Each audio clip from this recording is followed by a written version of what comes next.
ba do do do do do do da da da da da da ba do do do do do do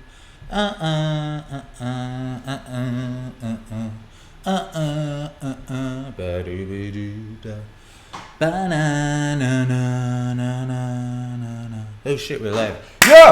Yo! What's cracking, baby? It is a beautiful day to be alive here at the peak of recorded human civilization. I am your friendly neighborhood Don, aka... Shit, man, I used to have a lot of AKAs. I don't even use them anymore. We had Zilla, we had AK Donovan, we had Flyboy, My Boy Never Say Die Boy. That was when I was like 18.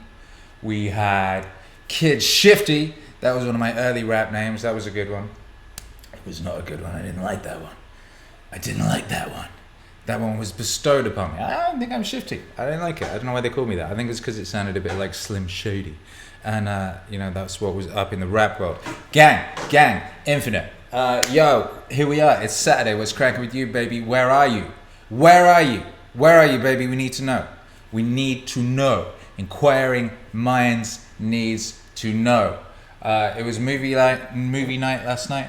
I haven't mentioned this. I quit one of my DJ jobs, and these days on Fridays I spend Friday evenings with the family, right? Currently we have movie night, so every week one of us gets to choose a movie. Last week Hercules chose the movie, so he chose the Pokemon movie, the animated one. It was actually a lot better than I thought it was going to be. It kind of like condensed like the whole cartoon into like one movie almost. It was dope, man. I was inspired. I was inspired to go out there and be the best Pokemon trainer I could be. We watched The Goonies last night. That was my wife's choice. I ain't seen The Goonies in a long, long time, man. That's a great movie. It's just every time I watch like great movies these days from days of yore. They're obviously from days of yore. They don't make great movies anymore. Apart from one, which we'll get to in a bit. Someone actually made a great movie recently. I was shocked. But you watch that thing, you're like, damn, they just couldn't make that now. You just wouldn't be allowed to make that now.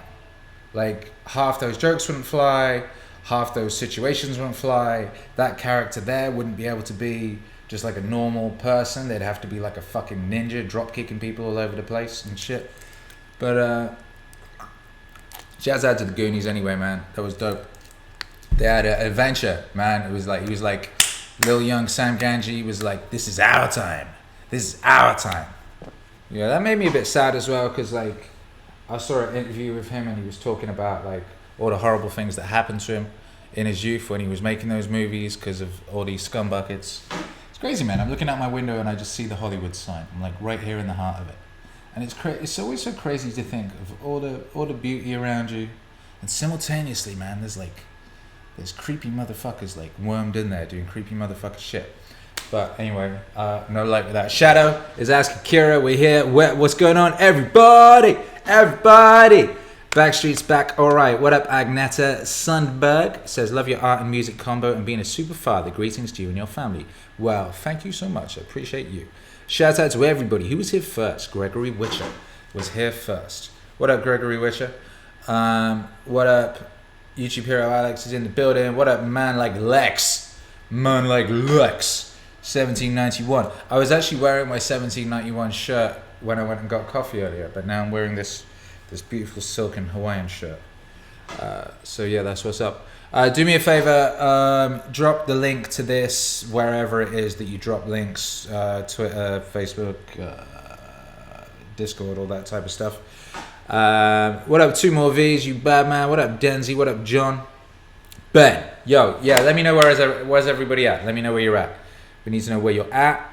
We need to know where you be, because we have to do our ritual before everything begins. We have to do our ritual. We have a ritual here on Ask Akira. We have a ritual.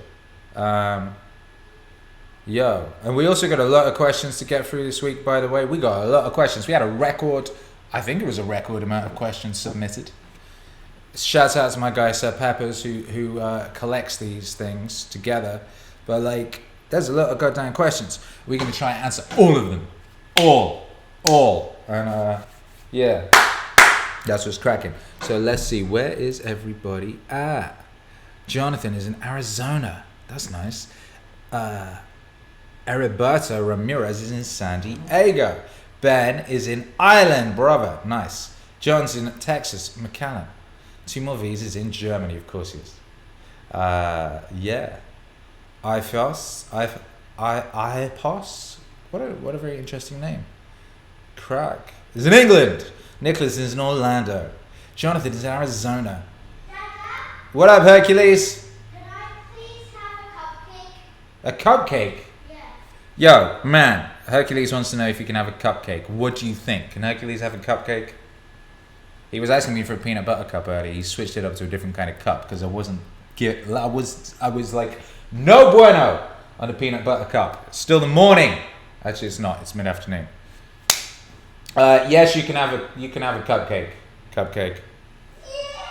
Yeah. Hey, Denny's is in Switzerland. Jay McGee is in Ireland. Ben is in Ireland also. For whatever reason, the chat is coming through slow today. I don't know why, but anyway, that's groovy. That's groovy and that's cool. Yeah. Well, this is as always. This is an international broadcast.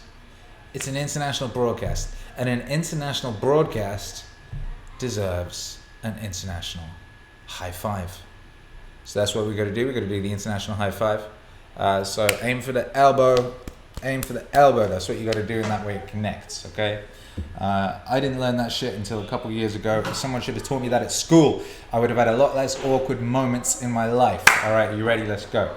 You got to do the swirl up, G up, G up, G up. You gotta reload the bicep.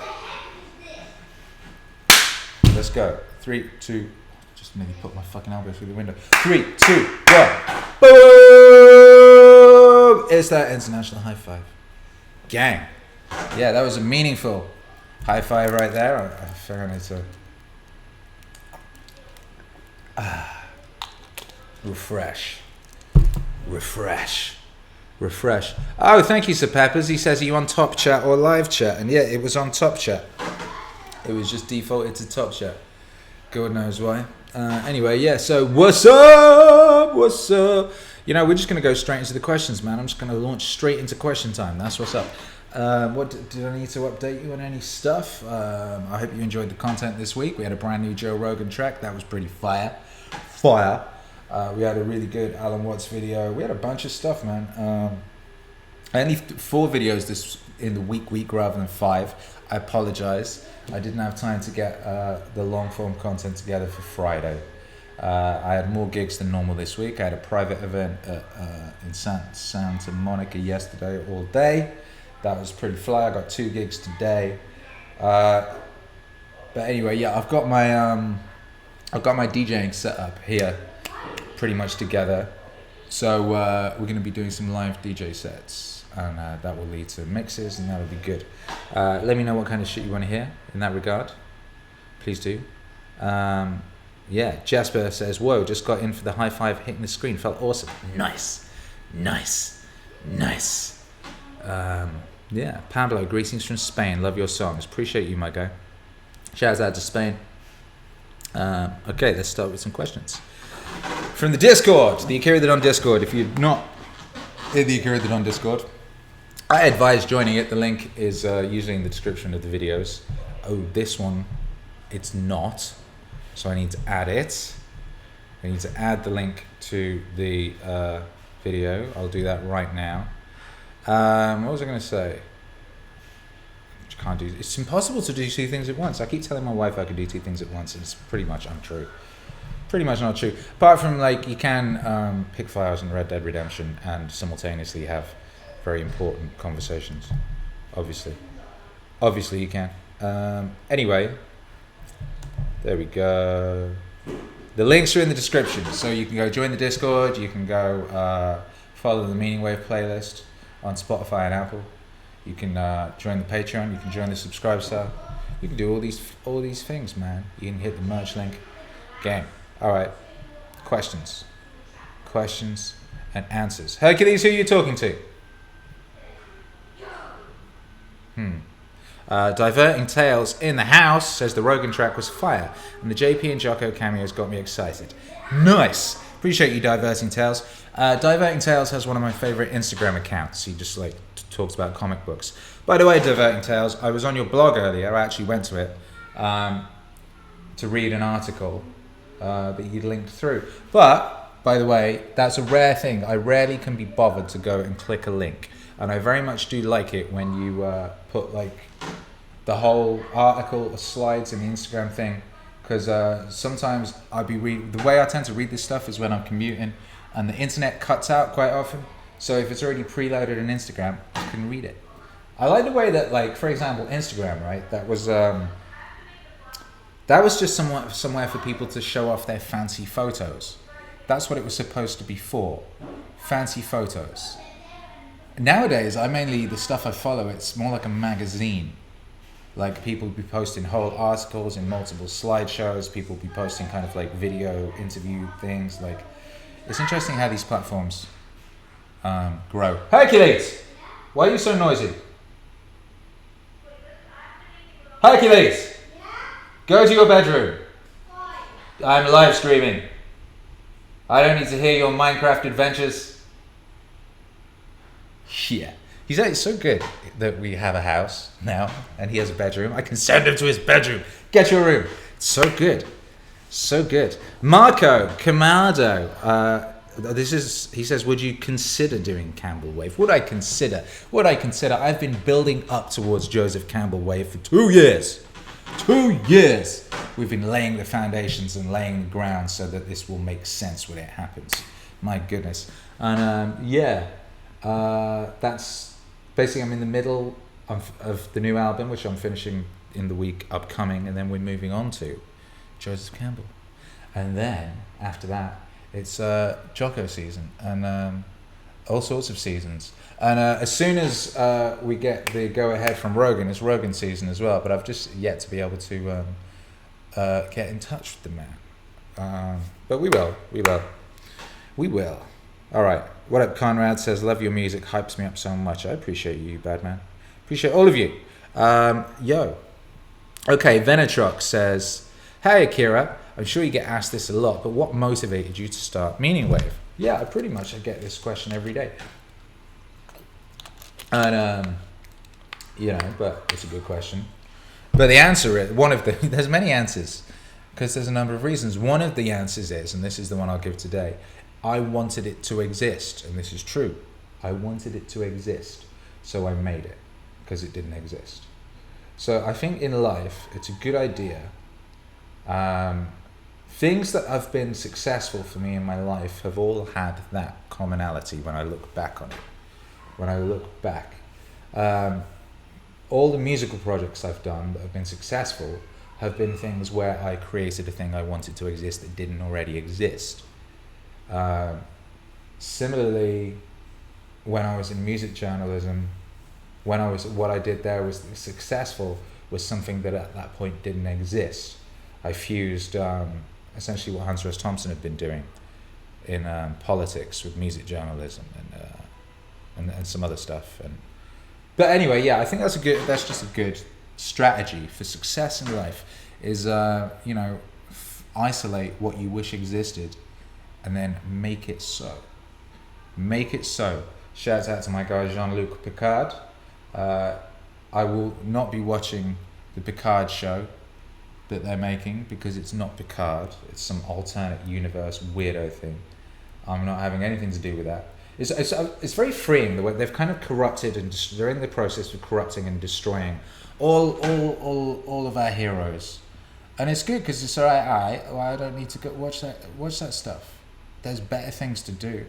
There's thousands and thousands of brilliant movies and books and comics from the past that I haven't read yet. So we'll just read those. And if someone wants to make some great new stuff, there's a gap in the market for you. I was thinking this the other day. I saw it's like my YouTube feed was full of people bitching about Picard and Star Wars and things like that for whatever reason that day. And I was like, well, this is an opportunity.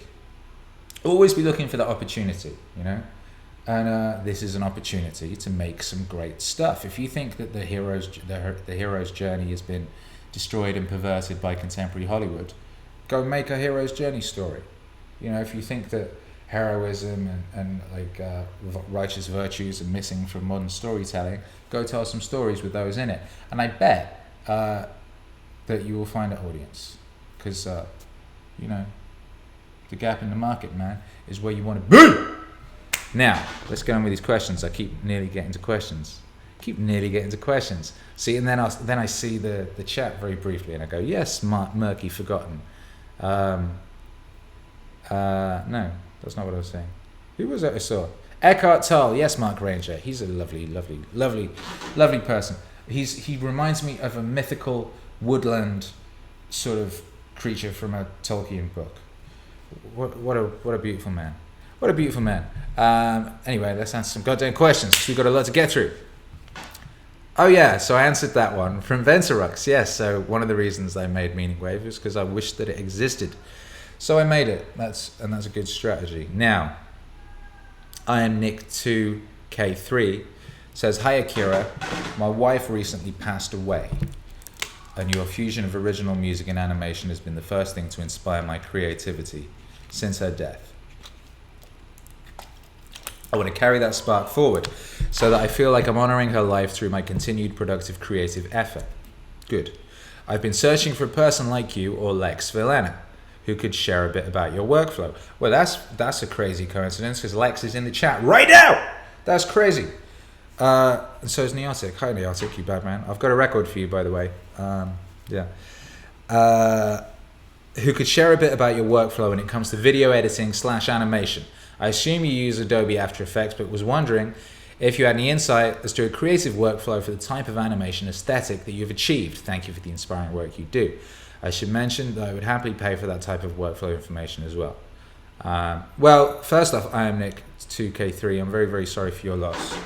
I can't really comprehend that, you know. So yeah, and I'm proud of you for carrying on and doing useful stuff with your life and not collapsing into a chasm of sorrow and bitterness. So yeah, proud of you, and sorry for your loss. Now, I don't actually use After Effects. I just purely use Premiere. Lex Villena, 1791L, graphics guru, does use After Effects, and he's very, very, very talented. And you should DM him write to him on Twitter.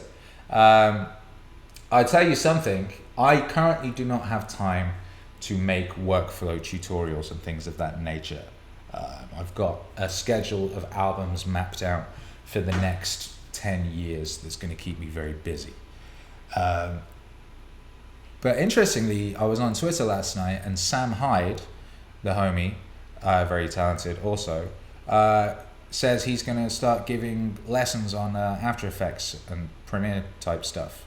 So check him out at New Engine on Twitter, and I'm pretty sure he will help you out. But you know, all the stuff I've done, again, it's like I want to make a thing, so I'll work out how to do it, and I'll either work it out via trial and error, or I'll go on YouTube and find a 12-year-old and they'll show me how to do it. So you know, means and ways. Ways and means. Jasper Zackerson, thank you very much for the super chat, you bad man. Says, love your work. Do you ever see yourself doing live gigs outside the US in the future? The answer is yes. Yes. We definitely do. We definitely do. And we definitely see ourselves doing MEANINGWAVE shows in the US first, and then taking those out across the world. That's what we want to do. And we've been planning it, we're working on it, and I was dreaming about it last night, I realised. I've been having nightmares lately. That was it, and I had this crazy dream, and it was like we'd booked a show and I just wasn't prepared. And I was late as well, I forgot it was happening. It was at 6:30, and I'd been, you know, and in my dream I was like, oh, is anyone even going to come? I bet they're not going to come. And then I forgot about it or something. And then I was getting tweets from people who were like, are you going to show up? And they were at this gig, and it looked like it was full.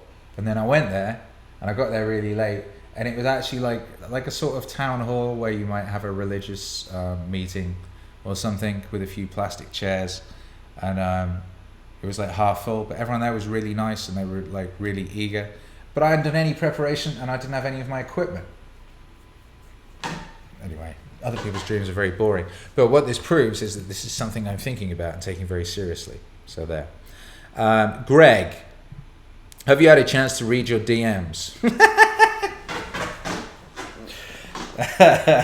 I read my DMs every day, man. Now I get a lot of flipping DMs, so it's possible that I might have missed one. I don't know where you're sending the DM to, or what it's regarding. But I do try my very, very best, I promise you. And yeah. Sometimes it just send the message twice. Sometimes they get buried, man. Particularly things like Instagram and stuff, they move real fast. Anyway, yeah. What up, Jaden? Jaden says, what are your thoughts on 5G frequencies? Well, it's something I really don't know enough about to have an opinion, frankly. I've looked into it a bit, and some people say that they're evil and they're reprogramming our DNA or something, and then some other people will say that it's the same as radio waves. So I don't know. I haven't looked into it. I don't have enough information to have an opinion, frankly. One thing I would say is, like, with regards to certain things like that, like, I live in Los Angeles. I'm surrounded by all sorts of frequencies at all times. I think Elon Musk is about to put some satellites in the sky that will put them everywhere. Some things are outside of your control, and so don't worry too much about things that are outside your control. And I would say that what you have control over is your body, right? Like, and the stronger your body is, the more it will be resistant to that sort of thing, if that sort of thing is bad. So what I do is drink water and eat steak. That's what I do.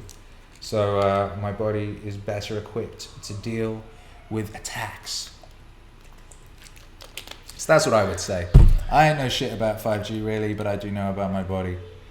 So yeah. Yeah. Gang. We'll grab one. Ooh, thank you, Schmuckmuck, for the super chat, and it came in a delightful orange, and it had no question attached to it. So I just appreciate your generosity, you Batman. And thank you, Darnin Thacker, for the super chat. You also came in a beautiful blue with no question, and I appreciate you. BA, hey Akira, do you think the popularity of techno/mixed music is a result of humanity seeing their situation in a more mechanical and set path, a deterministic path, as opposed to classical music, which seems to represent the dancing of the spheres, systems which are more mysterious and less technical, more emotional? Hey, that's an interesting question. But I think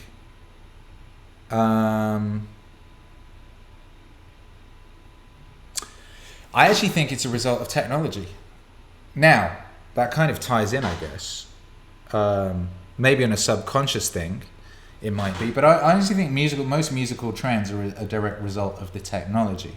For example, as I've said many times, I believe that the sort of trap kit and the prevalence of hip-hop, particularly the trap offshoot of hip-hop, is primarily because of the ability of people to make that music via on their computers. Like anybody with no musical training can make that kind of music. Fruity Loops, which is one of the first programs I ever used, is the sort of dominant form of making that kind of music now, and it's just very easy to get started on that and make something that sounds good. And secondly, that kit, those sounds, they sound really good coming out of this and a club system and car speaker system. So I think that when these start transmitting a wider spectrum of sound, including bass frequencies, we'll hear different kinds of music emerging.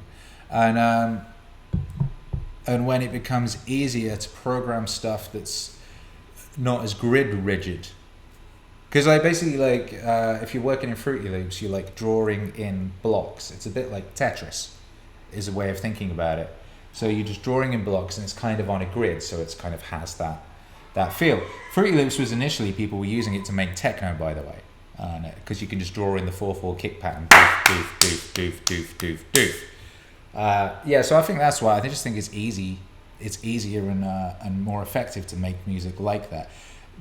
Like writing an orchestra and finding an orchestra and learning to play and all that sort of stuff is just a lot harder.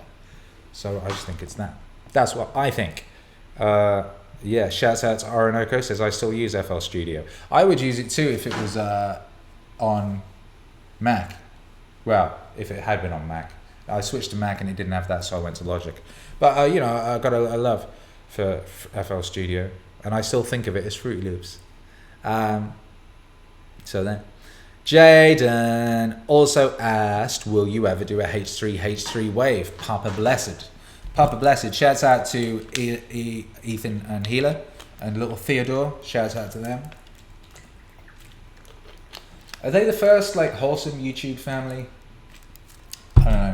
I felt that there was some import in them being as sort of popular as they are, coming from an almost sort of edgelord thing, but then engaging in the most wholesome thing you could do, which is, you know, A, be a very public, loving couple, B, have a kid, all that type of thing. I think there's something interesting in that. As far as a wave, you know, what happens, the reason that waves happen is because I hear people saying things that, to me, sound like they should be music.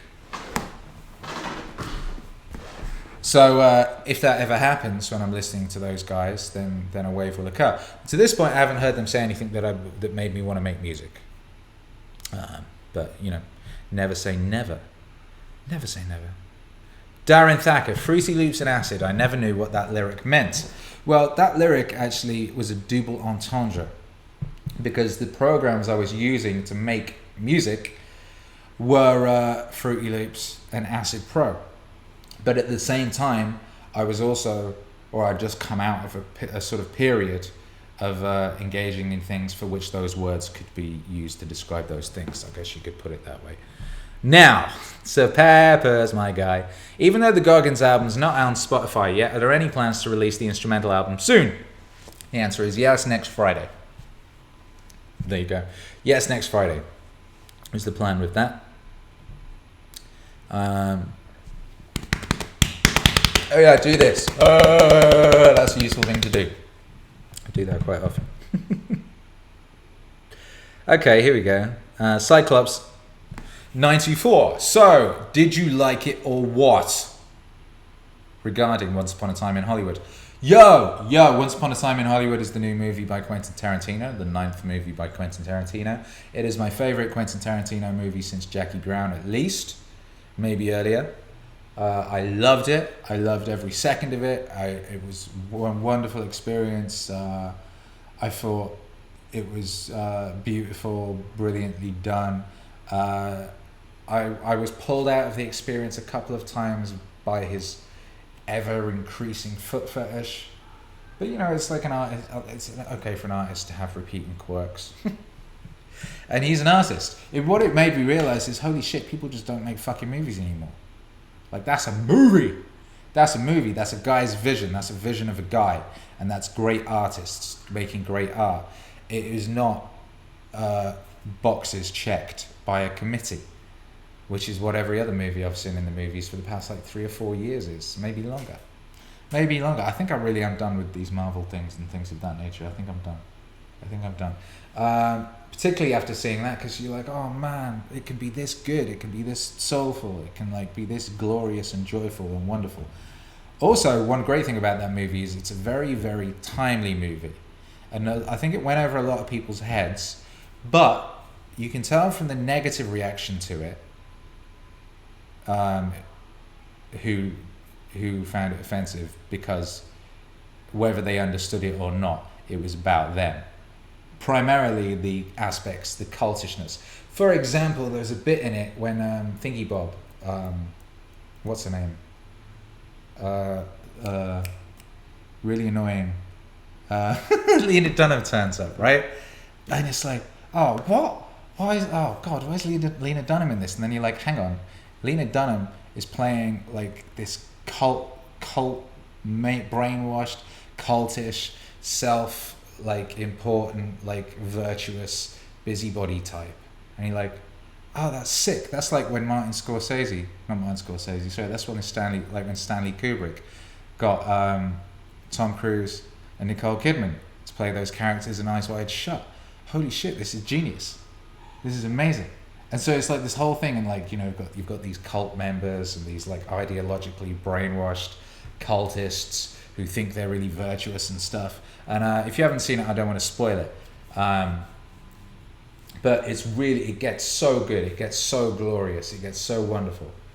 And you have this creeping sense of dread throughout, and then, yeah, I can't really say much because I don't want to spoil it. Here's what we'll do. I forgot about this. My guy Christian O'Brien said he wants to do a podcast about it. So we'll do a podcast about it and talk about it really in depth, because it's like, it works on so many levels, and I actually haven't seen anyone pointing this stuff out yet. But yeah, it was a wonderful, wonderful movie. I fucking loved it. I loved it. Someone responded to me saying I loved it on Facebook or something and said, oh, it was like too long and there's all these scenes of Brad Pitt driving around. Could have done without that. It's like, fuck no, I want more of that. More driving around. More driving around. More just allowing the characters to breathe and just be human beings just doing shit. Right? Man, like, I love that stuff. I love that stuff because you just don't see it. And it's just so human, and I don't know, I loved it. So there, loved it. Yeah, Dern at 1804 in the chat says, a friend tried to get me to watch an Avengers movie. I fell asleep. Yeah, you know, I used to fall asleep in bass bins. I used to go to the club and fall asleep in the bass bin. You know, when you're like used to something, it's just, meh. Now, let's keep moving on these questions. We've got a lot of questions to answer in a lot of time. Laugh to Mouth says, listens to Goggins Way 14 days ago. Have taken my med as prescribed every day. On the other side is greatness. That's right, my guy. Proud of you. Carl Manson. What? Says, any chance you could do a wave using Fight Club movie? I love Fight Club. I haven't seen Fight Club for a long time. I would like to rewatch Fight Club. I would also like to reread it because the book was fantastic. And yeah, I don't think, did they have the rubber bands in the movie, or was that just the book? They were like putting rubber bands around people's balls. Also, I need to read Fight Club 2, the comic, the sequel. Chuck Kaplunk wrote a sequel to Fight Club, and he did it as a comic book. That's crazy. So I need to read that. Yeah. All right. Thank you, Best Self. Says, thank you kindly for all your vibes. Much love. Appreciate you. Love you guys. Thank you to everybody. You bad people. Yo. Michael Morris. Hello, Akira, the Dom. He's got clout. How important is it to learn music theory and making music? What programs, applications do you use to make your beats? I have only recently started looking into music theory. So I would say it's entirely possible to make amazing music with zero knowledge of music theory. However, if you know music theory, it's a bit like unlocking superpowers, and then you're like, damn, man, I wish I'd learned this earlier. I mean, it's kind of a double-edged sword, because like I remember Graham Coxon from Blur talking about when they made the album that Song 2 is on. He had to unlearn guitar. He said he got too good at playing guitar, so he started like fucking banging his hand with a hammer and like tying it up with tape and stuff, so he couldn't play as well. So he could go back to a kind of more primal style. And there's certain stuff you do when you have no idea what you're doing is magical, and is kind of almost impossible to do when you know what you're doing. Some of my greatest songs have been mistakes that I couldn't do now because I know too much. So it's a double-edged sword, man. But you don't need to know music theory to make music. And as far as applications, honestly, they all do the same thing pretty much. Any DAW, which means digital audio workstation, they all achieve the same results. So just pick one, watch a few YouTube tutorials, watch how the workflow, see which one like looks like you could do it, looks like it makes sense to you, and pick it and just go all in on that thing and learn it inside out. Shouts out to Rob Spencer, thank you for the super chat. Says, greetings from a soon-to-be plumber, yeah, in Liverpool. Thank you for the music. How much MEANINGWAVE makes it into your DJ sets? It depends where I'm playing, but honestly not very much in my club DJ sets, because I'm playing in clubs and people want to hear club music and they want to hear shit that will make them dance and that they know for the most part. I've been sneaking in little bits, and increasingly the audiences that have been showing up increasingly have MEANINGWAVE fans in them now, so I'm starting to put more MEANINGWAVE in there. And I've also been working out a way of introducing MEANINGWAVE to club DJ sets and to festival DJ sets, because as this thing grows, I'm going to be doing MEANINGWAVE shows, and that'll be just MEANINGWAVE music.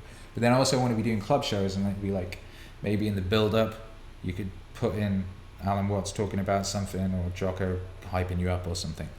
So yeah, we're working on that stuff. By the way, congratulations on your about to be a plumberness, and be the best plumber you can. Be a good one. Be a good one. Also, shouts out to Liverpool. That's where my wife is partly from. And I ran away there on my 15th birthday.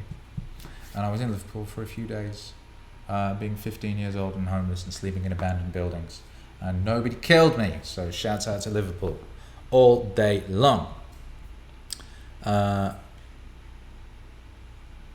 Darren Thacker, is the Darklight Cycle of pop music and a common theory? Only heard it from you and Grant Morrison. That's relating to the 7-year cultural swing from punk to psychedelic, or is one way of looking at it. That's the way I look at it more. Dark and light also kind of works, although I think more like dark and colourful, maybe. I think I first heard it from Jimmy Corti from the KLF, I think. I definitely heard Grant talk about it, and I read Grant talk about it in Super Gods, and me and him spoke about it. I remember... And I definitely observed it, because I just remember thinking, like, British music, when I started really paying attention, I was like really little, like 6 or 7 or 8, and I just watched it kind of go from being like really trippy and colourful and acid house and all mixed up together, like people were mixing hip hop and house and all this stuff, and it went from that to like the sort of Britpop thing, which was kind of like neo-punk, new wave. Suddenly it all came back together, and all that divergent, colourful thing became this thing again and got solidified. And I watched it unfurl again because I was a music journalist, so I was paying attention. So I was like, there's definitely something happening here. And then, Jimmy Corti from the KLF. If you don't know the KLF, they were like a really, I would say, very important band. They were very early in sort of going all in on mashup culture. Their first album was full of like ABBA samples and stuff, and it got banned. They were very, very, very hardcore, very, very punk, but they deliberately became very, very popular. They had some massive, massive hits, and then they won a Brit Award for this big pop dance hit, and then they performed it with a death metal band. And then they had machine guns, and then they sprayed the audience with machine guns, and the audience thought it was real, and everyone was running around screaming. You couldn't get away with that shit these days, you'd be arrested. Then they dumped a dead sheep at the door of the after party and split up. And then they burnt all the money they'd made from that album, which was $1 million, and they invited some journalists out to an album and set the $1 million on fire in front of a bunch of journalists. KLF are an interesting group. Stop making a noise. 2 more V's. Have you ever taken a heroic dose of mushrooms? And if so, is there a part of the experience you'd feel comfortable sharing? Yes. Maybe we'll save this for another occasion. It's a very big subject, and I have a lot of questions to get through. But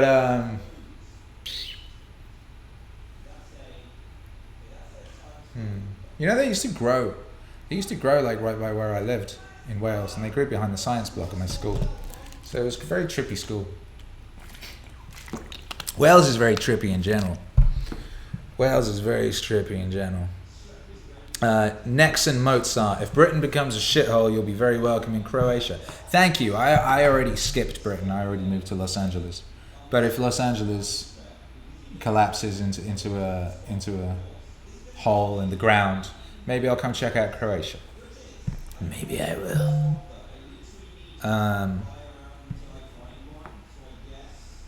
Nice. Okay, where are we at? God damn it. I just reinstalled this laptop, and I have yet to turn off notifications, so it's beeping. It's my bad for that. JB Kruger. Would you consider Christwave? Yeah, we spoke about this last week. Someone said, like, who would you, if you could wave anyone dead or alive, who would you do? And I said, Jesus. Because that guy got Got bars for days. Bars for days. I'm looking for someone who sounds like Jesus to get them to read some Jesus shit and make a Christ wave.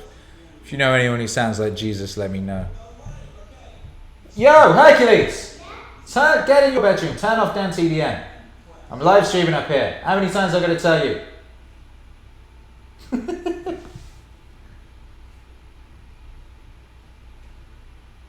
Yeah, thank you. Do you want to come up here and say hi? Hercules! Hercules! Anyway, yeah, Dan TDM, man. I don't know about Dan TDM. Hercules really likes a bunch of YouTubers, and including he likes Dan TDM and this little kid called Ethan, and he really likes PewDiePie. And I can definitely mess with. I really like PewDiePie, and PewDiePie is entertaining. I very much as a family, we sometimes watch him playing Minecraft, which is a very 2019 thing to do, I guess. Anyway, questions. Damn, got so many questions. Greg Various, what is the story of how you went from Adam to Akira? What is the story of how I went from Adam to Akira? Well, I saw Akira when I was like 8, and it had a massive effect on me.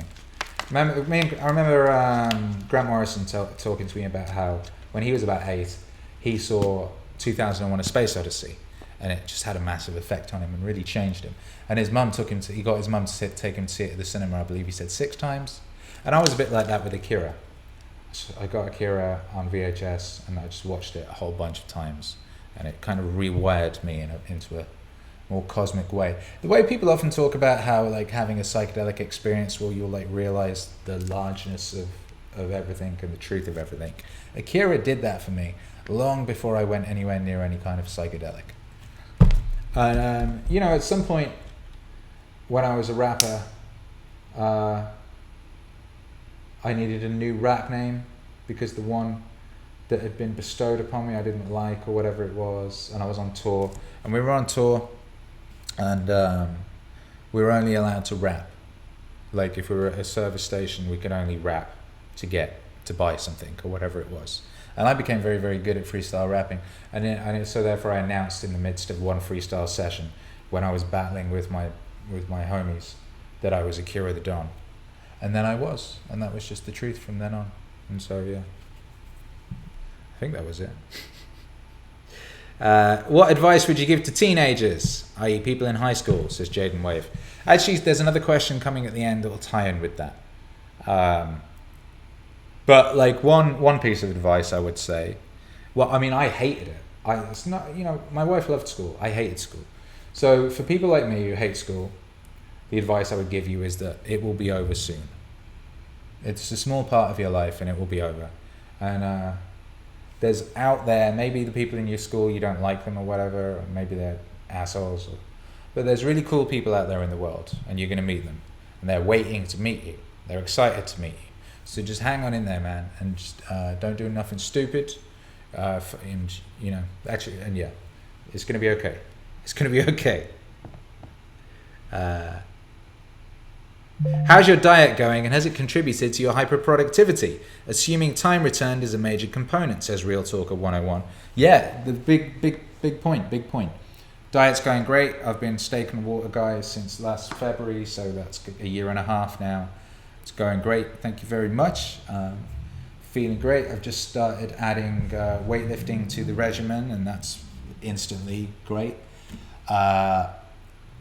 Yeah, it's very helpful with the hyperproductivity because you don't want any friction, as I've spoken about before. Friction will kick you out of hyperproductivity. And when I say friction, I mean things that get in the way of you being hyperproductive and get in the way of you staying in the zone. Hyperproductivity times zone inhabitation, that's the thing that we're engaged in. And friction will fuck that up. And here's an example of friction, eating some pizza and then feeling all bloated and tired and fucked up. That will get in the way, man. But if you're eating clean, I'm just eating steak. That's clean. So I don't feel any kind of way after I've eaten anything other than more energetic and more powerful.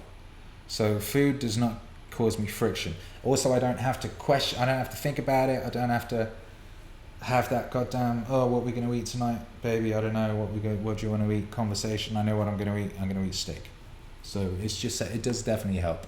It helps in that like I feel great all the time, or is like optimal, and it removes all sorts of questions and uncertainty and things of that nature. And for zone inhabitation and hyperproductivity, you want to be removing any kind of questioning and stuff of that nature that you can, and you want to be removing any kind of not feeling very good that you can. So it's definitely helpful. Definitely helpful. What's cracking, chat? Do you still speak to Littles and Nasty, says Homeless Gavin McInnes? The answer is yes, I do.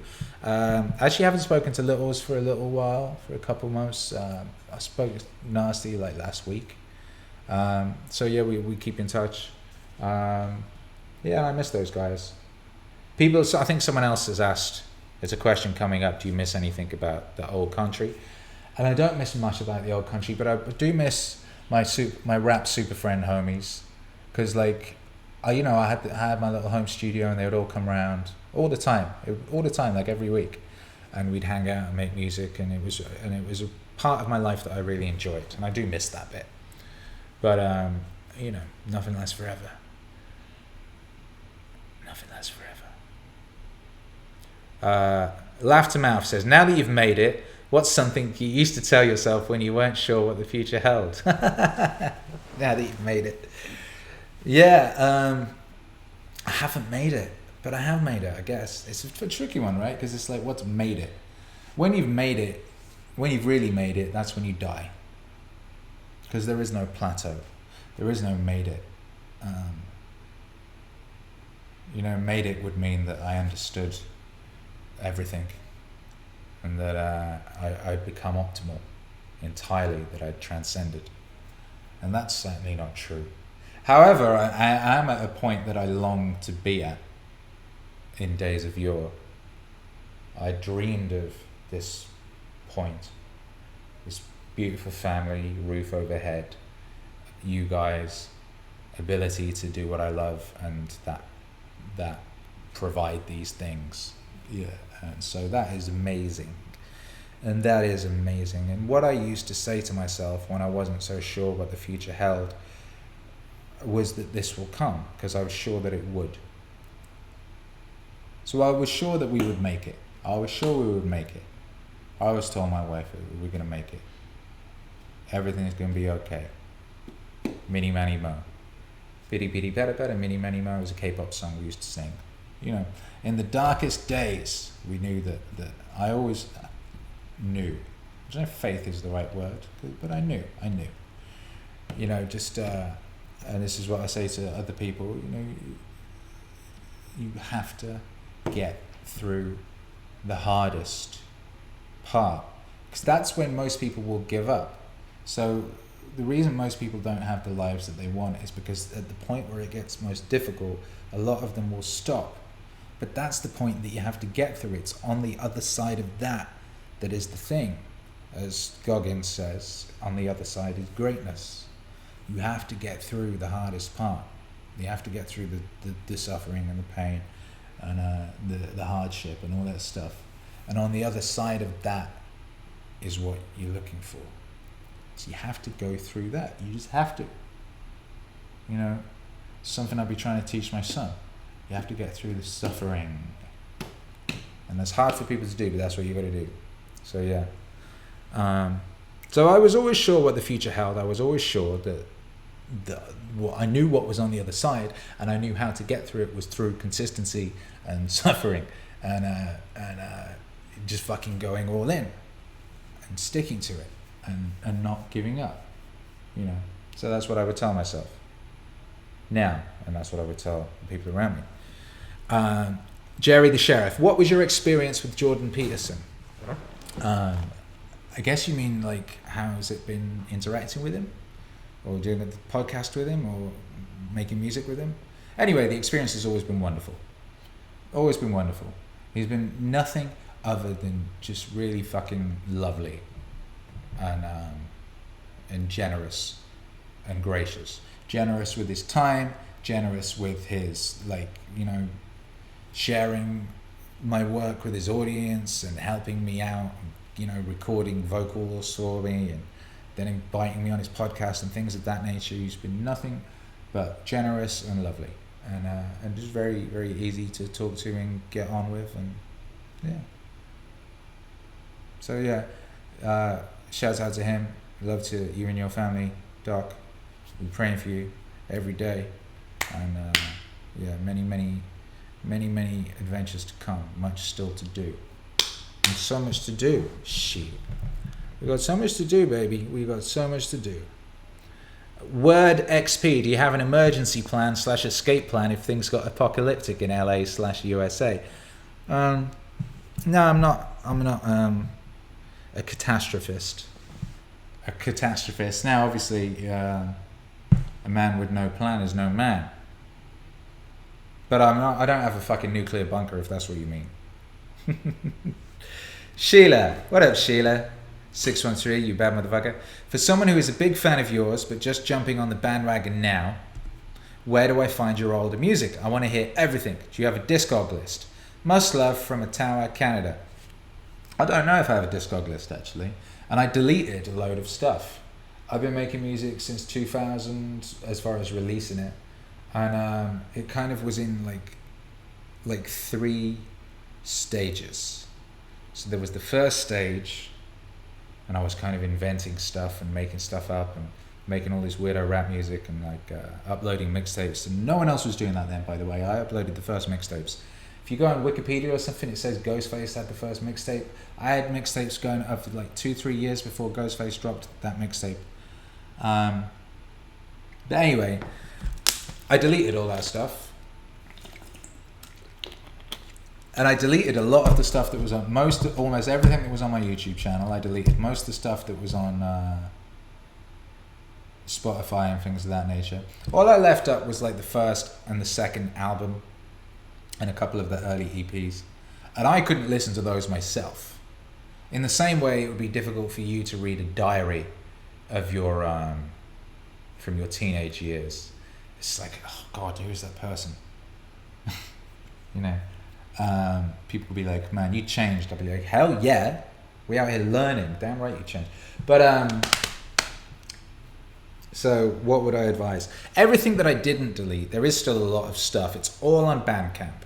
Everything's on Bandcamp. So you can go back to the start there and you can listen to the old rap stuff and things like that. There's still a lot of that stuff. And as far as if you want to really dig deep and find the old stuff, it's out there. Nothing's really gone on the internet. Nothing's ever really gone. Shouts out to Red Letter Media all day. Nothing's ever really gone, apart from people's excitement for Star Wars. And there's fans, man. You go hang out in the Discord or whatever, and you'll find some people who've got that stuff. And if there's something specific that you want, I've always said this, if you're an old fan and you've shit, where's that mixtape I loved? I didn't download it or save it or whatever. Send me a message and I'll send it you. Someone last week hit me up and they wanted a track I did called Occupants that sampled, I can't even remember. And I dug it out for them and I sent it to them. So, Theo Ahaya, thank you for the super chat, says Rogan Wave album, please. I really want to do a Rogan Wave album. I've got to get Rogan's permission. I wrote an email via the contact form on the website and I didn't hear anything. I doubt it. I'm sure that contact form gets 1 million emails.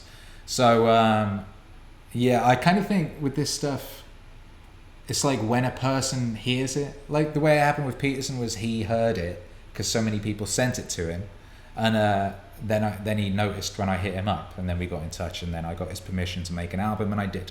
So basically the way is for you guys to send him the music, and him to eventually notice it, and if he likes it, then cool. I think that's the way of doing it. Word XP, thank you for the super chat, says, on a day you're feeling more down than usual, what's your top 5 things to do to get yourself back into your higher self, back on track? It's very fucking simple, and it's I've been trying to instigate this as a daily ritual, and sometimes I forget, and I actually forgot this morning. This morning, I was very tired because yesterday I was DJing, and then I was woken up by my beautiful son, having an argument with his friend on Minecraft, and I was like, grump, grump, grump, grump, grumping around the place. And then I was like, moron. You have to remind yourself of all the stuff that you're grateful for. One, imagine you woke up and your son wasn't like being noisy, he wasn't there at all. Imagine that, that'd be awful. So yeah, number one thing to do is just remind yourself of all the blessings, man. There's so many blessings. So many blessings. If you're on this if you listen to this, you've probably got a shower. That's a blessing, man. Do you know who didn't have showers? Like your great granddad didn't. All right, so that's what I would say for that. Always works for me. Darren Thacker says you could make a modern mix of your early stuff. #Akira wave. Actually, I've been doing that. I've been sampling my early stuff. I would say 3 or 4 of the tracks on JBP Wave Genesis sampled my early songs, or were like reimaginings of some early songs. So that's actually something I've been doing, and something I will continue to do. Yeah. Alex O'Connell says, love you, man. You've inspired and helped me so much. What's your favourite song that's not yours? Thank you, brother. Appreciate you. My favourite song that's not mine today is La La La by Bonobo $. I don't even know how you pronounce his name. B-A-B-B-N-O-B $, or something? I don't know. He's done some stuff with Young Gravy and Young Bay. And he's got this song that's a sort of Latin feeling. I got your bit, la la la, la la la, boo doo boo doo boo doo boo la la la. I woke up that in my head this morning, so that one, I guess. Thank you very much, baby. Well, darling wife just came back and gave me a coffee. Now she's going. Do you want to say hi? No, she's just bought me a coffee and she's going. What a wonderful thing. Get yourself one of them. Yes. I do recommend it highly though. It's a wonderful thing.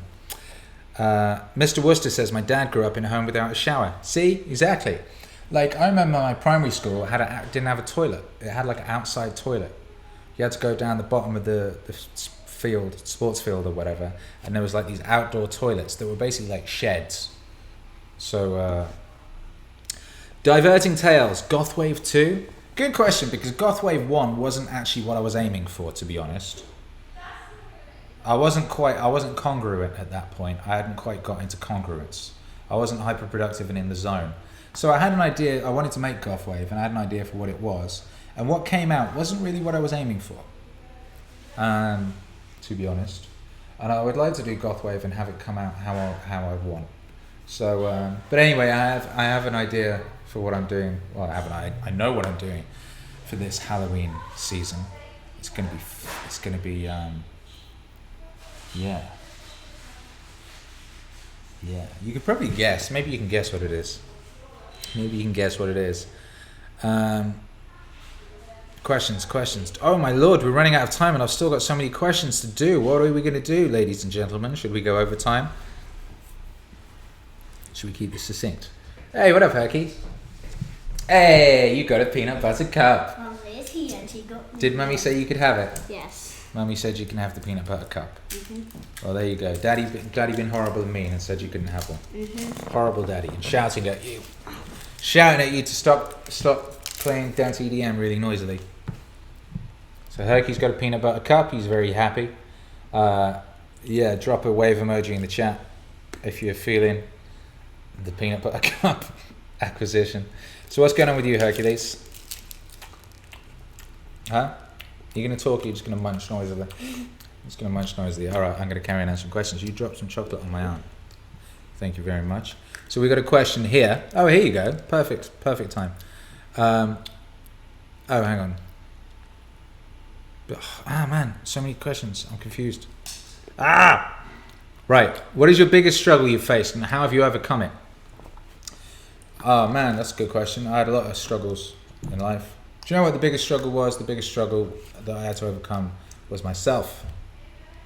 Yes, it was. Because no matter what struggles were in my way, whether it was bullies at school or premature homelessness or legal struggles or all sorts of things, the biggest struggle was myself. That was the foe I had to conquer all the time. And I kept like coming up against problems and be like, why do these things keep happening to me? And eventually I realized that they were externalizations of my internal. And when I fixed those internal things, the external things sort of melted away. So the biggest struggle was the battle with myself. And it's the battle that goes on to this day, and I'm still doing it. I'm still doing it. We're not there yet. We're not there yet. But that's the truth. Michael says, what are your first thoughts waking up? What were they as you transitioned into hyperproductivity? It depends how I wake up, and it depends what wakes me up, frankly. But usually, it's if I wake up sort of naturally, I wake up filled with thoughts of what we're achieving and what we're going to achieve and all the adventures. I don't know. It depends. You know, I've got a kid, so oftentimes I'm woken up by a noisy kid, and I'm in the middle of a weird dream, and I'm completely confused. Alex Lee says, what is your drive to keep pushing out the music? How do you get through times of no motivation or fatigue? Well, I don't have no motivation and I don't have fatigue. Well, I mean, I get tired, but that doesn't mean anything. Meaning is the motivation. You know, if you have the meaning as the foundation, you don't need no motivation. Motivation is crap, in the words of David Goggins. Meaning is the motivation. So once you've got that sorted, what does Nietzsche say? He with a why can withstand any how. You get that why sorted, you fucking groovy, baby. Doesn't matter. And I don't get fatigue. I don't get burnout. I could be doing this forever. I think. I mean, so far, right? I've been doing this since last February. That's a year and a half.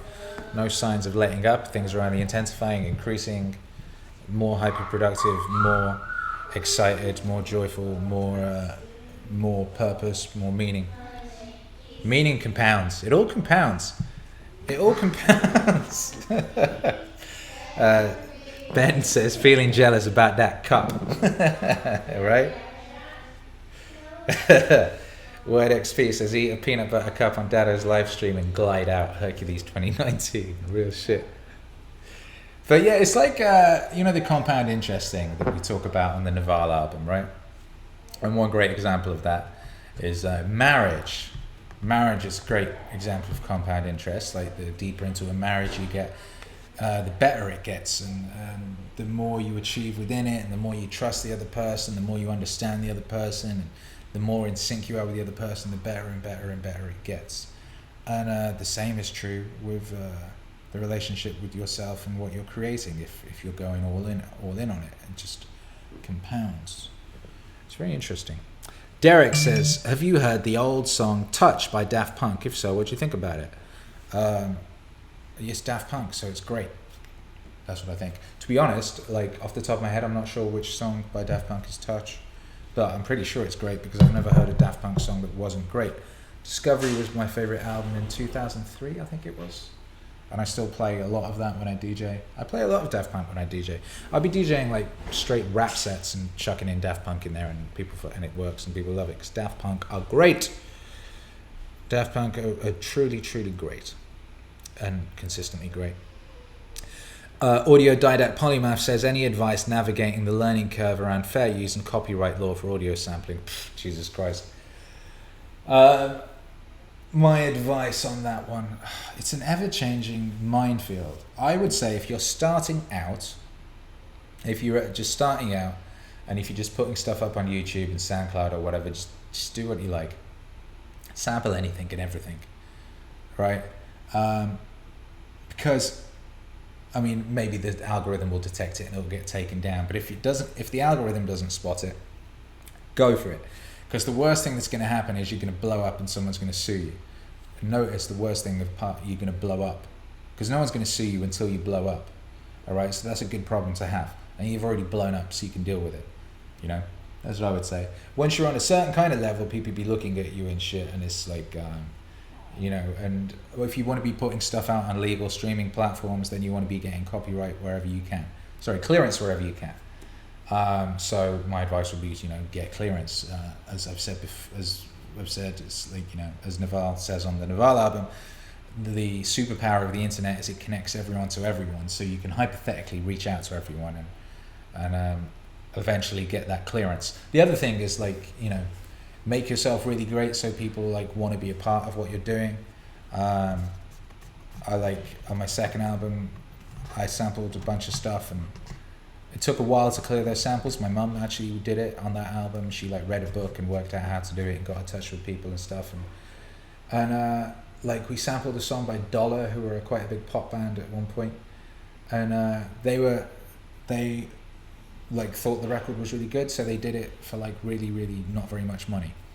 And then I sampled Grant Morrison on that record, and he loved it so much that he let me use it for free, and then we became friends, and I became his favorite music artist. So, you know, get yourself really good and reach out to people, you know, I would say. But also, right, don't be afraid of using sample packs. There's a million. If you like working with samples, there's a million sample packs. Get a Splice subscription. You know, it's like $7 a month and like 1,000 samples or whatever, and you can use them all completely legally with no worries, you know. So if you like using samples, just use sample packs, or if you're starting out, use whatever the fuck you like and worry about it afterwards, I would say. Giraffe Tainer, any plans to get on the Joe Rogan podcast? Yeah, I mean, this is one of those things that I assume will just happen naturally at some point. So I don't necessarily have plans, but that's, I guess, like a goal. But the system is be consistently great, and at some point Joe Rogan will presumably want you on his podcast because you're great and interesting and have something useful to add, I would say. Luke James, Minecraft with subscribers when? That's Hercules' gig. Hercules plays Minecraft every day, and he wants his own channel, so he probably will. Now, my gig is the game I like Red Dead Redemption. Red Dead Redemption with subscribers when? I don't know. Is it something you would be interested in? Let me know. But I do enjoy playing Red Dead Redemption online, and I literally just wander around hunting and fishing. So it might be quite boring for you guys, I don't know. Yeah. Don Dio says, hello man, what does a typical day in hyperproductivity look like? When do you wake up? What do you eat? What sport do you do? And when? Do you meditate? What are the traps, distractions you need to avoid? You rock, man. Thank you for sharing your thoughts and your amazing work. Often, a lot of these questions could be whole podcasts in themselves, and that's a great example of one. But let's say a sort of typical day these days. And, you know, it's new now. We just moved to this new house. Typical day, sort of wake up, awake. Wife and kid running around getting ready to go to summer camp. Take Hercules to summer camp on the scooter. Well, okay, wake up. Immediately jump in shower, cold shower or contrast shower, brush teeth at the same time, insert contact lenses, be clothed, drink some water, scoot Hercules to summer camp, go to coffee shop, usually with wife, have coffee with wife, go to studio, make lots of music. The first thing I do is do all the admin stuff, then I make the music, then come back, hang out with family, go out and DJ or do more work, play a bit of Red Dead before going to bed. That's about it. Traps, distractions. Getting sucked into Twitter wormholes, that's a potential trap. Be careful about that one. You can lose a whole bunch of time getting sucked down a fruitless Twitter wormhole. Twitter can be great. I use it as a dojo. I follow lots of people who I learn from, or who inspire me, but even those people will still tweet some stuff that can lead you down a useless minefield wormhole of like ideological bickering or political nonsense or whatever. So that's a trap to avoid. And anything that will distract you from the work, you know. What's cracking, chat? Diverting Tales says he got the horses in the back. Yeah. Chris Wonderland, got clout, has massive amounts of attention. Yeah. Influence. Oh, here you go, because Nexon says, can someone describe to me what does got clout means? Because my English is not good. Clout means influence, I would say, yeah.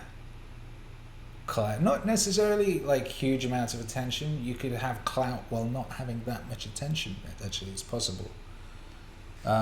Clout, influence and attention. Influence. For me, it more means influence and like a sort of a power in what you're doing, as in, you know, you're at the fucking top of your game and what you're doing has impact and import, you know. And it kind of started in a meme-ish sort of way. Rappers were talking, clout chasing became a thing in the rap world, and it'd be like people doing dumb shit on Instagram for clout, which would mean, you know, attention. So like in rap, like clout became this thing. And then I heard Peterson saying something about he's got clout, and I just added it to my tag because it was just dope.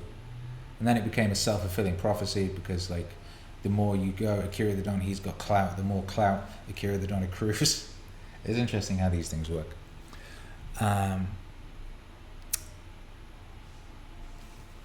Jim, the curator, have you considered using samples of Jonathan Blow in a mix? I don't know if I've ever heard Jonathan Blow. Don't know if I have. Leave something in the suggestions, Discord, please. Thank you. Studying DA. Did you afford that house in Hollywood strictly off your music? Yes, is the answer. Although we don't own it, we rent it. Bum, bum, bum, bum, bum, bum. Pedro, did you become a father? Did becoming a father change your perspective on things? What were they? Yes, obviously. Yeah, you get a lot more wary of dogs. You'd be like, oof, could this dog hurt my child? You go slow motion in your head, working out ways to like take the dog out. Similarly with societal institutions and people and all sorts, you're like, what's this motherfucking thing going to do to my kid? What are they trying to do to my kid? And also it just made me take my life a lot more seriously. Like a lot more seriously. You know. And it just makes you think about what you're doing, why you're doing it, how you're going to do it. I think a lot about intergenerational movement, striding forward intergenerationally. I think, well, there was my granddad, and he was in a concentration camp, and then my dad was born in a slum, and then I was brought up in this little Welsh valley, and then now here we are, and here's Hercules, and what will he do, and what's his potential? You know, I'm pretty sure Hercules could be king of Mars, and that would be crazy, right? From concentration camp to king of Mars in what, 3-4 generations? High Times 91, when was your first exposure to Alan Watts? Thank you so much for all the content. It positively shifted my train of thought. Hey, well, thank you. Alan Watts, I think I first heard years and years ago in like a meme or something. But I didn't really start listening to a lot of Alan Watts until I heard people were saying to me, you should do Alan Watts' MEANINGWAVE. Actually. That's when I first started listening to lots of Alan Watts, so a couple of years ago, really. And I found him to be the perfect foil to Peterson. He's like the perfect counterbalance. Like I've often said, they're both exploring a lot of the same phenomena, but just observing said phenomena from opposite sides of the room. But it's still the same phenomena, and they're still looking for the same sort of truth, the sort of usefulness. Gregory Witcher, where can I get a good hoodie? Good question. The good hoodie is lots of people have been asking for that, so we've just made it available again via the Teespring store for 30 days. So if you go to the Teespring store, which you can get to from the link in the YouTube, or under the top bar underneath the YouTube videos has a link to it. You can cop it there for the next 30 days. We're working on the MEANINGWAVE store and MEANINGWAVE website, so we'll let you know when that's dropping soon. Oh my goodness. Caleb, you often thank the ancestors. I believe we stand on the shoulders of giants. You're correct. Can you discuss your experience with mentorship/discipleship, both as a student and possibly now as a teacher? Yeah, I've spoke about this quite a lot. Like, you might not have mentors in your so-called real life. Maybe you don't have a father, or maybe you want to be a carpenter and you don't know any carpenters. But in the modern world, you can choose your mentors because they're all online and they all have podcasts and Twitter feeds and all this sort of stuff. So you can choose your mentors now, and you should.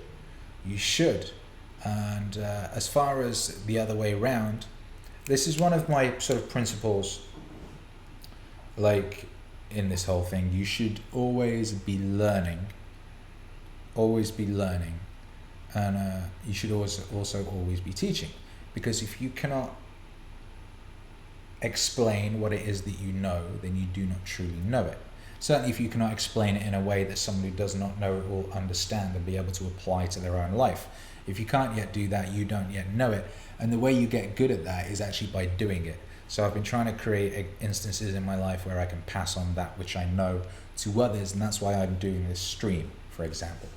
Because doing this stream and talking to you guys and answering these questions makes me think about things that are oftentimes only in my head, and it makes me externalize them, and puts them in a form that other people can then use. And the better I get at that, then the better I get at understanding the thing. So yeah, that's what I would say on that. And obviously I also have a son. Stephen, do you intend to make a Sam Harris wave? Please don't ignore this question. People ask me about doing a Sam Harris wave every week. And it's the same answer. When I hear something that inspires me to make some music, then that's when I do it, usually.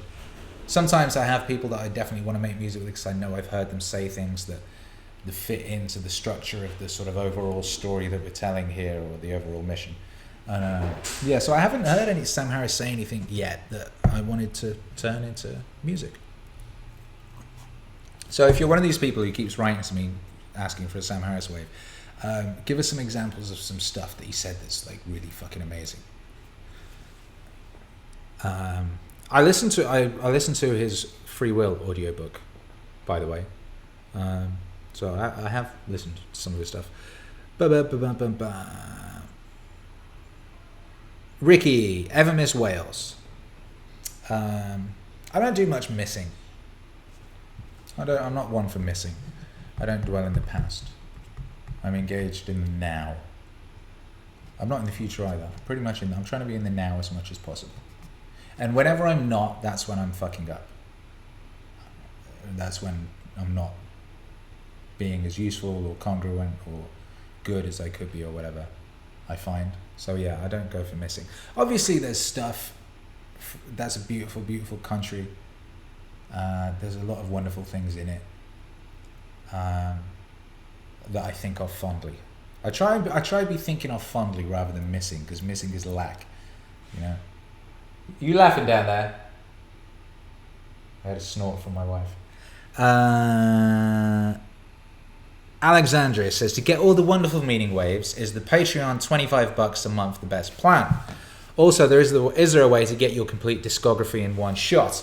Yes is the answer, because is it $25 a month? You just get you can download everything as it's released.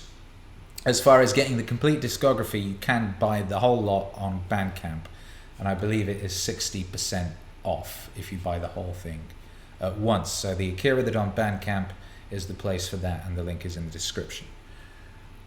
Sean, what do you think about mind science, the law of attraction, and manifestation magic? This is one of those things that I don't know enough about to give any kind of professional opinion, but in my observations, I have found it to be real. I'll say that much. In my observations, I have found it to be real. It seems that it is true. It seems that it does work. My wife manifested this house in a day. Was it a day or 2 days? She's gone. Anyway, my wife manifested this house. I got back from DJing and I was all pissed off because we're in a little one-bedroom house and it's all dark, and I'll be always knackered because we share a room with my kid and stuff. And then so she wrote down the kind of house that we would want, and within 48 hours it came to us,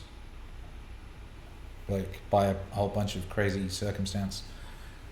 Too many instances of that kind of thing to mention. It also seems to be Like I talk about a lot of things being hyper-productivity being a muscle, productivity being a muscle, ideas being a muscle. You exercise them, you keep getting better and stronger. If you don't, then they atrophy. Manifestation seems to be that as well. The more you're deliberately manifesting things, the more they seem to come. And if you stop, they become less. I don't know.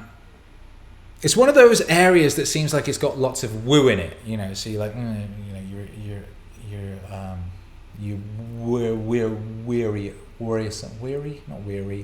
wary of woo, right? One is wary of woo.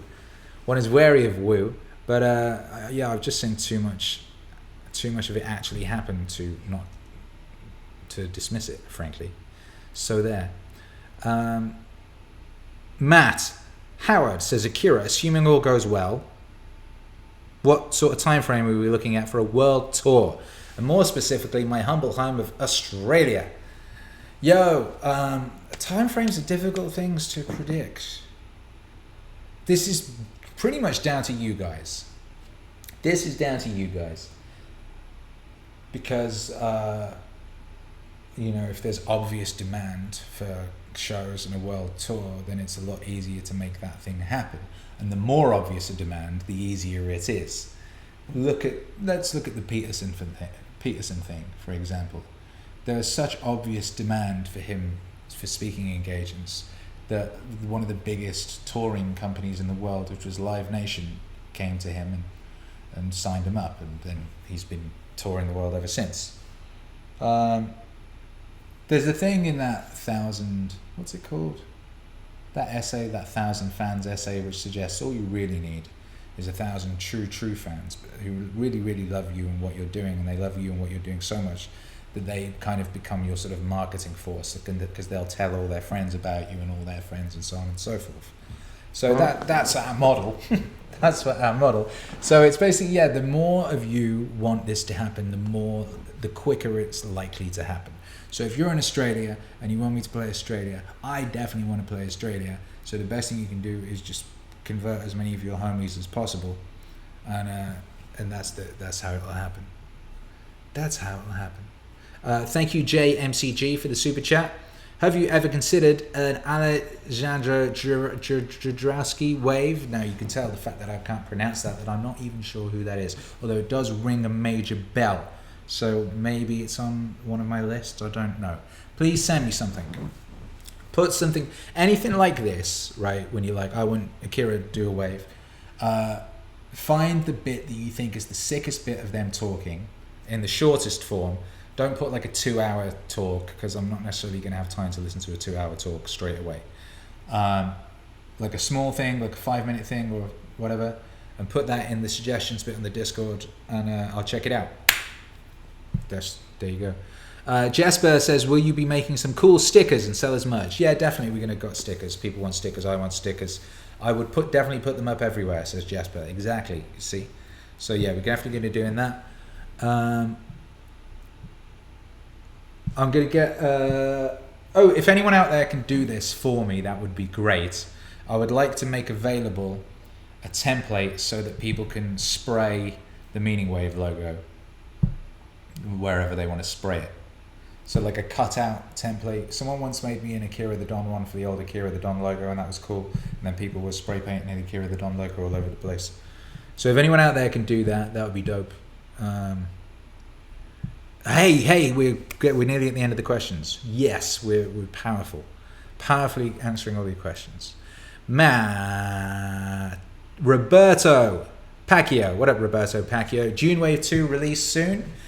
June Wave 2 is in the works, waiting on Danica, whose name I always mispronounce deliberately, to finish her homework. She's got some homework to do. So, but yeah, that will be sooner rather than later, I'm pretty sure. Regum Rex, top 5 anime. Off the top of my head, Akira, Alita, Bubblegum Crisis, USA Yatsura, Paranoia Agent. They're the first things I thought of that I love, but there's so many more. Top 5s are very unscientific. David says, do you ever produce music for other musicians? not spoken word? If so, any genre outside of hip-hop / EDM? Any particular artists we can check out? That's a lot of questions. First part, yes, I do produce music for other musicians sometimes. I have done in the past. Other genres outside of hip-hop, EDM, yes, I've done jazz, I've done folk, I've done rock. Yeah. Disco, does that count? Any particular artists we can check out? Is it, you mean artists I've produced for? Who should you check out that I've produced for? Check out Big Nasty. Yeah, that's my guy. Yeah. JMCG, dude, that's where you would know Alejandro Jodorowsky from June. Oh yeah, there you go.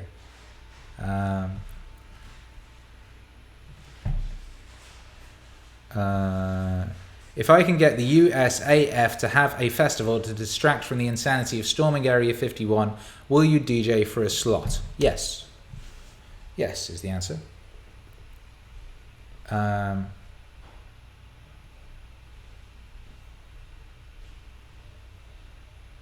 Oh yeah, Jodorowsky, this guy, of course.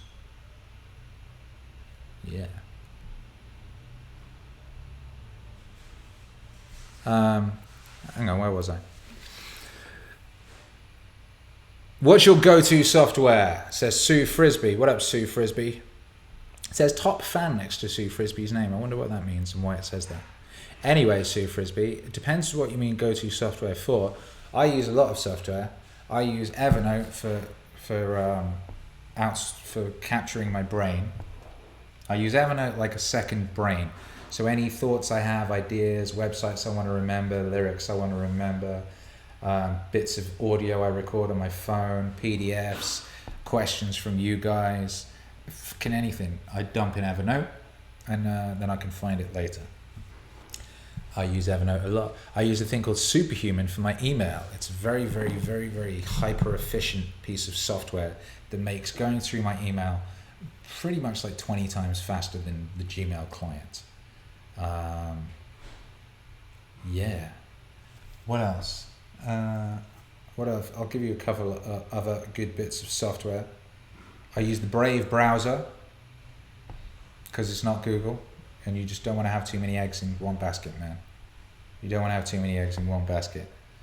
What is another good bit of software? I use Premiere Pro for video editing, and I use Magic Bullet Universe as an additional thing on top of Premiere, which gives me cool little like video transitions and VHS effects and things like that. It's very cool.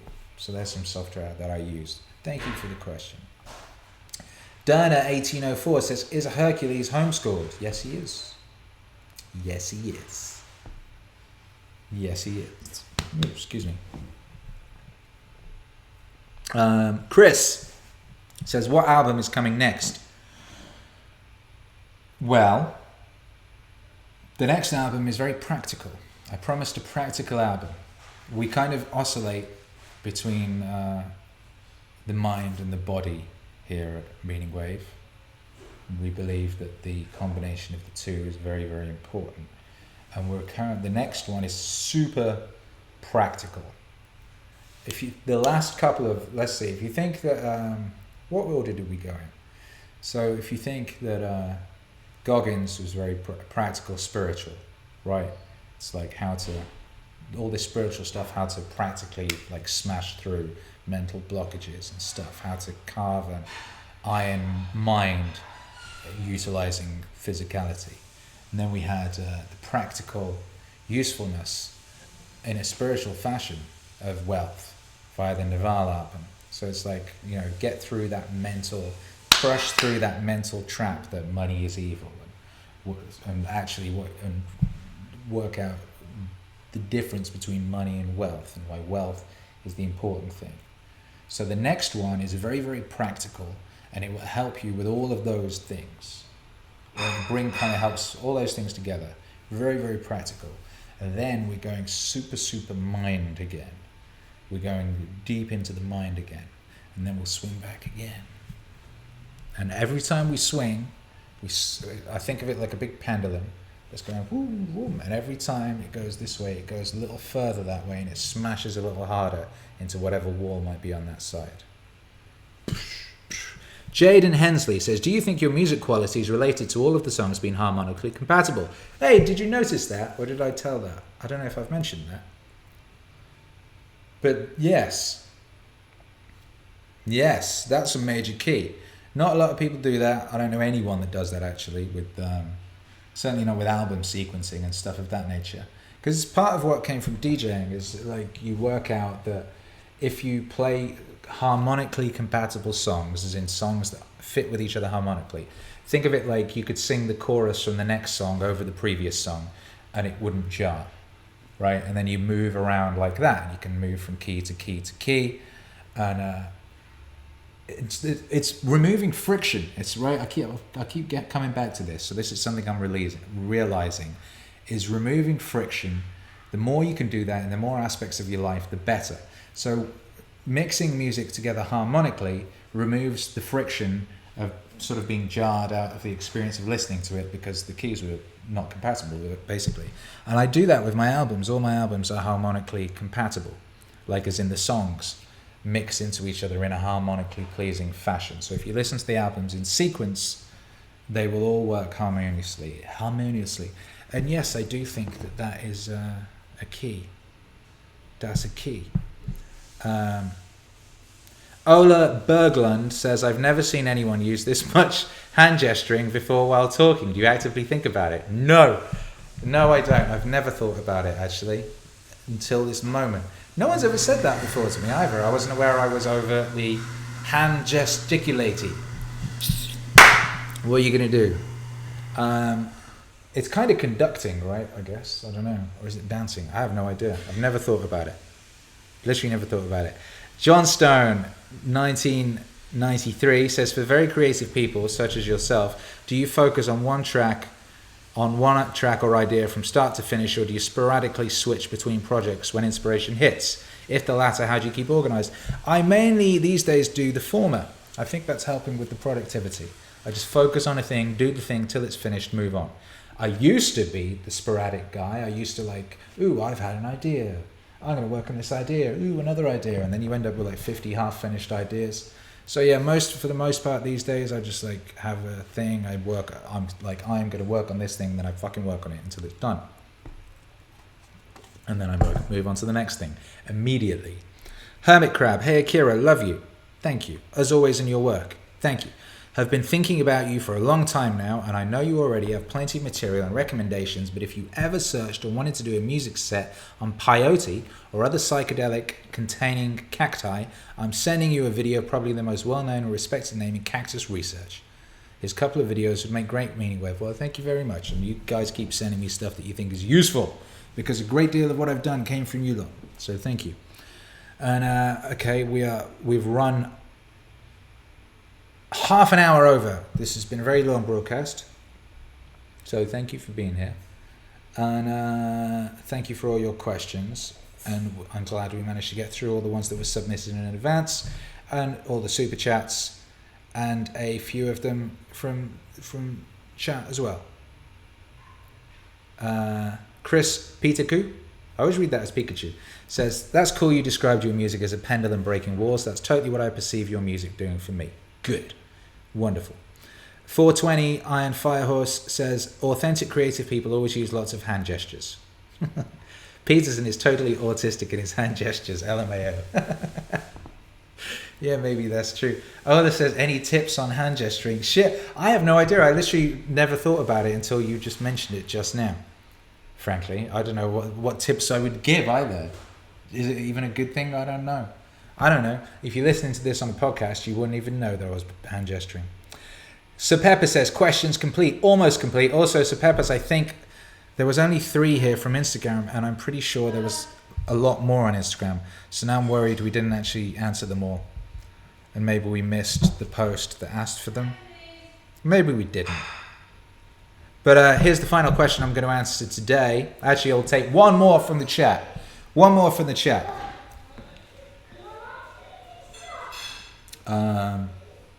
Alex says, will you ever do a podcast with Jocko Willink?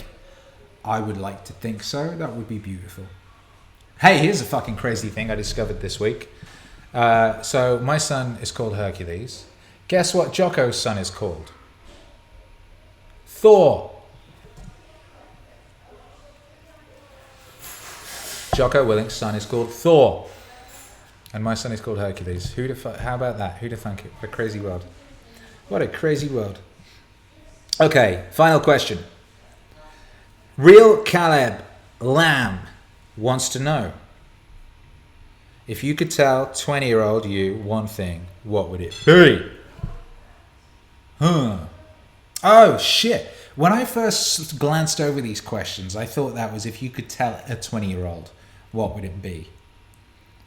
So those are different questions. So I'll answer both. If I could tell 20-year-old me anything, I would say, trust your instincts. Shit, I wouldn't tell him anything because he might do things differently and everything's worked out fucking brilliantly. Everything's worked out brilliantly. And 20-year-old me was pretty sure things were going to work out. He had lots of problems and he was in lots of trouble and oh my goodness.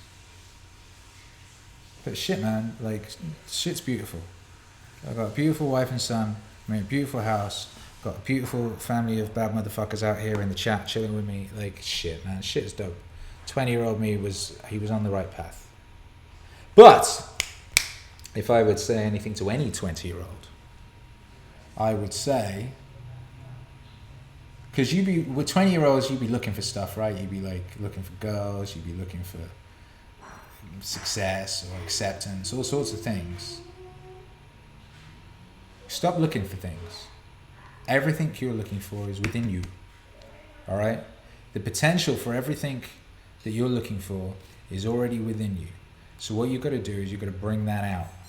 All right? What you've got to do is make yourself into the best version of yourself, but the potential of you, the greatest potential of you, you've got to bring that out and make that real. And then everything you want will come to you. So don't be out, don't chase anything, don't look for anything. Everything you want, exists as potential in you. You just got to bring that out and it will all come to you. That's what I would say to any 20-year-old. I would say that to any 13-year-old. Anyone who's like got some kind of existential worry and everyone who wants something. What is it Naval said that was really dope? Desire is a contract we make with ourselves to be unhappy until we get that thing. All right? And it's completely unnecessary. Everything that you want is within you. So just make it real. And the way you make it real is you make yourself into the best potential version of yourself. And only you can do that. No one else can do that. That's what's cool. There's no woman out there, young man, who can make you into that thing. There's no man out there, young woman, who can make you into that thing. Only you can do that. And then what you wish for will come to you. Because you will deserve it and you will attract it. That's the realest shit. So there. And yeah. Thank you all for being here. This has been Ask Akira on Saturday, August the 3rd, 2019. Live from the peak of recorded human civilization. This is the greatest day to be alive in recorded human history. That we're all here together is a fucking miracle and a glorious thing of wonder. I take this opportunity to thank the ancestors for bequeathing us this miracle that we enjoy. What a fucking miracle it is. Thank you for your sacrifice, for your suffering, and we will not let you down. All right, it's going to be a beautiful week. It's going to be a beautiful weekend. We'll be back here next week. Hop on the Discord, see you there. Hop on the Patreon, hop on the Subscribe Star. If you want merch, get the merch. Shit. Be in touch. We're dropping videos all next week again. So we'll see you at the premieres. We did premieres every day this week, I think at 9 a.m. So we're going to stick to the 9 a.m. thing. So we'll hang out at 9 a.m. We'll be there at the premiere. All right. Thank you for being here. Appreciate you. Love you. Final international high five. 3, 2, 1. Whoosh.